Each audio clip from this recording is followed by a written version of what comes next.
एक आदर्श स्कूल में युवा दिमागों के समग्र विकास में सहायक वातावरण होना चाहिए। हर बच्चा किसी न किसी तरह से अलग और खास होता है। भारत में कई प्रकार के स्कूल हैं, जैसे केंद्र सरकार के स्कूल, राज्य सरकार के स्कूल, निजी स्कूल आदि। ये स्कूल राष्ट्रीय या राज्य स्तर के शिक्षा बोर्डों से संबद्ध हैं और बच्चों और युवा वयस्कों को शिक्षा प्रदान करने में महत्वपूर्ण भूमिका निभाते हैं। हम गुणवत्तापूर्ण शिक्षा, क्वालिटी एजुकेशन को समझने का प्रयास कर रहे हैं। आसान शब्दों में, गुणवत्तापूर्ण शिक्षा का मतलब ऐसी शिक्षा है जो हर बच्चे के काम आए। इसके साथ ही हर बच्चे की क्षमताओं के संपूर्ण विकास में समान रूप से उपयोगी हो। एक अच्छे स्कूल में क्या क्या होना चाहिए? मेन पैरामीटर्स: मैनेजमेंट की सोच, जोशीले टीचर, स्टूडेंट्स का रेस्पेक्ट, लर्निंग आउटकम, हैप्पीनेस। एक अच्छी शिक्षा लोगों को नई चीजें सीखने, नए लोगों से मिलने और उनके क्षितिज का विस्तार करने में मदद कर सकती है। अच्छी शिक्षा लोगों को नौकरी पाने और अपने करियर में आगे बढ़ने में भी मदद कर सकती है। एक अच्छी शिक्षा महत्वपूर्ण है क्योंकि यह व्यक्तियों को जीवन में सफल होने के लिए आवश्यक ज्ञान और कौशल प्रदान करती है। SEQI स्कूल शिक्षा गुणवत्ता सूचकांक।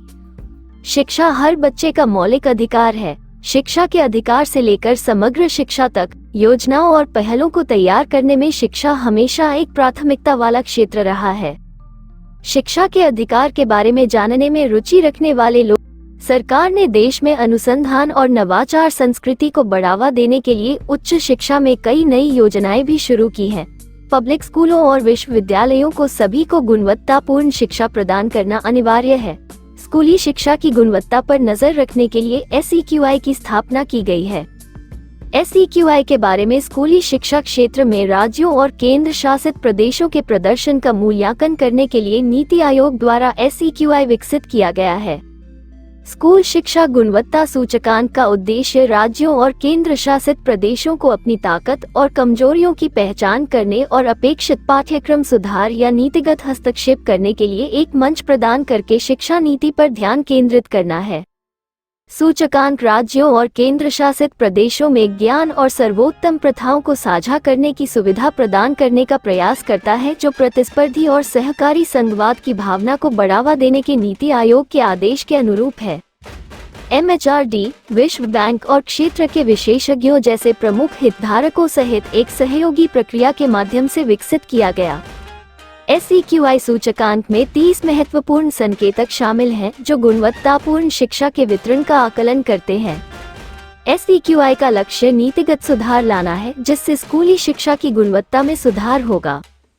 इसका उद्देश्य सीखने के स्तर, पहुंच, समानता, बुनियादी ढांचे और शासन प्रक्रियाओं में सुधार करके शिक्षा परिणामों को बढ़ाने पर ध्यान केंद्रित करना है।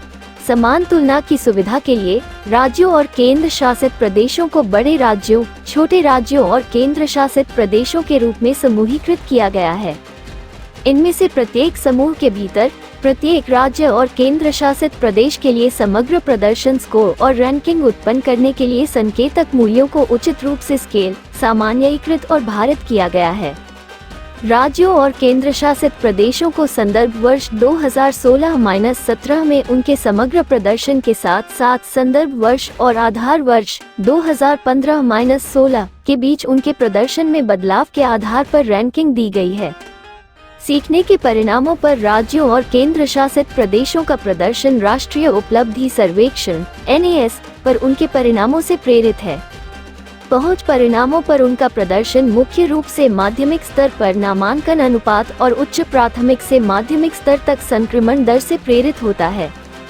परिणामों के लिए बुनियादी ढांचे और सुविधाओं के संदर्भ में राज्यों और केंद्र शासित प्रदेशों का प्रदर्शन प्राथमिक स्तर पर कंप्यूटर एडेड लर्निंग CAL और माध्यमिक और वरिष्ठ माध्यमिक स्तर पर व्यावसायिक शिक्षा की उपस्थिति से दृढ़ता से जुड़ा हुआ है।